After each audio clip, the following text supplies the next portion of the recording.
Verse 748. The alaya, where the garbha or womb is stationed, is declared by the philosophers to be the seat of thought in union with the ego. But this is not the doctrine approved by the Buddhas. 749. By distinctly understanding it, that is, the doctrine, there is emancipation and insight into the truth, and purification from the passions which are abandoned by means of contemplation and insight. 750. The mind, primarily pure, is the Tathagata's garbha, which is good but is attached to as an ego soul by sentient beings. It is free from limitation and non-limitation. Verse 751. As the beautiful color of gold and gold among pebbles become visible by purification, so is the alaya among the skandhas of a being. 752. The Buddha is neither a soul nor the skandhas. He is knowledge free from evil outflows. Clearly perceiving him to be eternally serene, I take my refuge in him. 753. The mind, primarily pure, is with the secondary passions, with the manas, etc., and in union with the ego soul. This is what is taught by the best of speakers. 754. The mind is primarily pure, but the manas, etc., are other than that. Varieties of karma are accumulated by them, and thus there are the defilements giving rise to dualism. 755. The ego, primarily pure, has been defiled on account of the external passions since the beginningless past, and what has been added from outside is like a soiled garment to be washed off. 756. As when a garment is cleansed of its dirt, or when gold is removed from its impurities, they are not destroyed, but remain as they are. So is the ego freed from its defilements. 757. Imagining what a melodious sound obtains in a lute, a conch shell, or in a kettle drum, the unintelligent thus seek something of an ego soul within the skandhas. 758.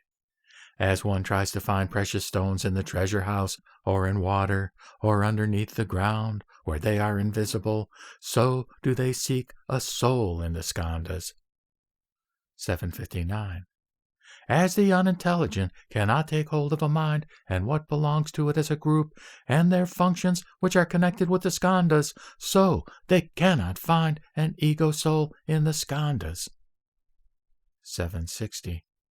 As the womb is not visible to the woman herself who has it, so the ego soul is not visible within the skandhas to those who have no wisdom.